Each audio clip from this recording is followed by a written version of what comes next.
Une maman qui a coupé le son de son babyphone à minuit a eu le choc de sa vie lorsqu'elle s'est réveillée quelques heures plus tard pour vérifier si son enfant allait bien. Dans le subreddit Beyond Bump de Reddit, l'utilisatrice ABC123XYZ789QRS456 a raconté l'expérience terrifiante qu'elle a vécue après avoir accidentellement coupé le son de son babyphone, pensant que son enfant dormait profondément dans son berceau. La maman d'un bébé de 6 mois a déclaré qu'elle voulait être rassurée et non pas recevoir des sympathies pour que son bébé se remette de cet incident cauchemardesque.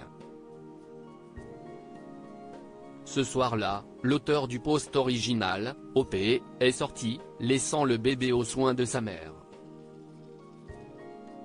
Elle l'avait déjà nourri et pensait qu'il ne se réveillerait pas affamé avant un certain temps.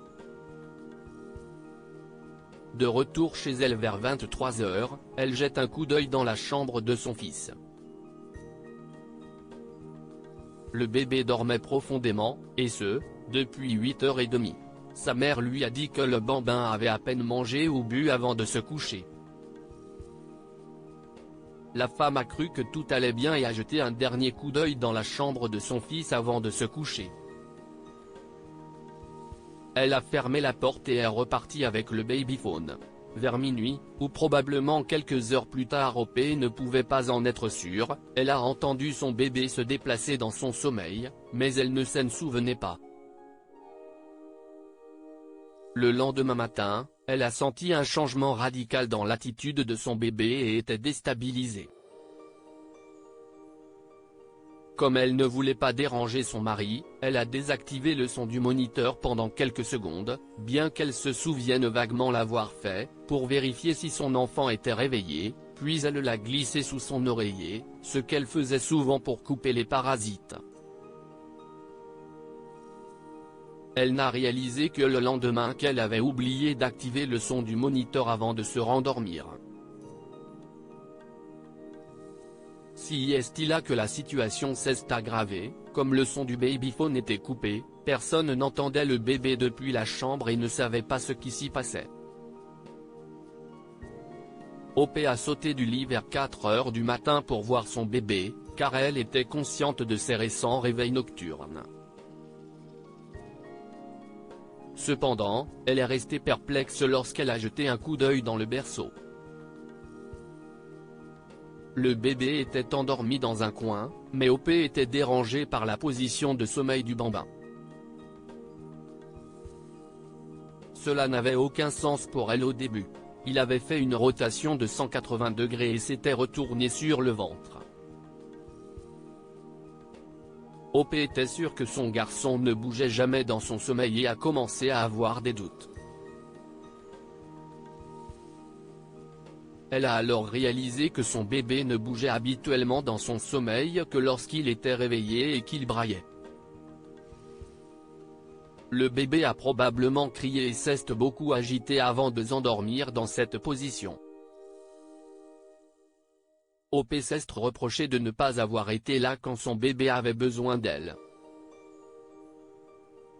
Plus tard dans la matinée, elle a senti un changement radical dans l'attitude de son bébé et a été déstabilisée. Le bébé qui était autrefois plein de sourires semblait sombre.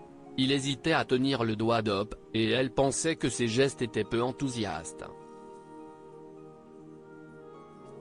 La maman s'est alors souvenue d'une erreur similaire qu'elle s'est juré de ne jamais répéter. Une fois, OP s'est réveillée en entendant le bébé remuer et a coupé le son du moniteur pour vérifier si son bébé avait commencé à pleurer. Elle a ensuite fermé les yeux et s'est endormie par inadvertance pendant 1 heure. À l'époque, elle s'est promis de ne pas laisser cela se reproduire, mais apparemment, elle a recommencé et n'a pas réussi à s'en remettre.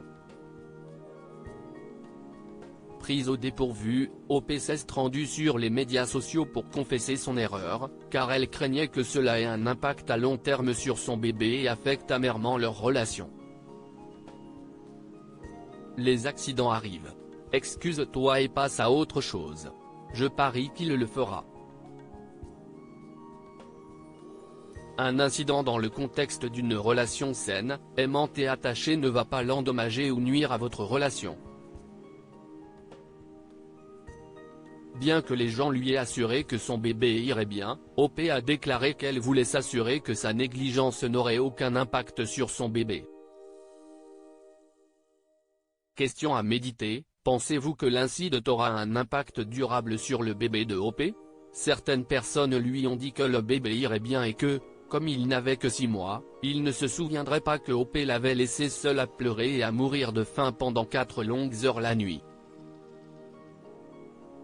D'autres l'ont réconforté en lui disant que cela ne nuirait pas à leur relation, mais qu'elle devrait être un peu plus prudente la prochaine fois. Si le bébé avait été un peu plus âgé, l'erreur d'OP aurait-elle eu des conséquences sur leur relation? Les parents ont-ils le droit de désactiver le son de leur babyphone la nuit? Certains parents, comme OP elle-même, coupent le son de leur babyphone pour éviter d'être dérangés la nuit. OP mettait souvent le babyphone sous son oreiller pour étouffer les parasites. Certaines personnes déconseillent cette pratique pour éviter des incidents imprévus comme celui qui est arrivé à OP. De quelles autres façons OP pourrait-elle surveiller son enfant et se reposer sans avoir à éteindre son babyphone? Si vous avez aimé lire cette histoire, vous voudrez peut-être jeter un coup d'œil à celle qui raconte comment un mouvement inattendu dans la chambre d'un fils donne des frissons à une mère. Abonnez-vous à Mon Mama sur Google News.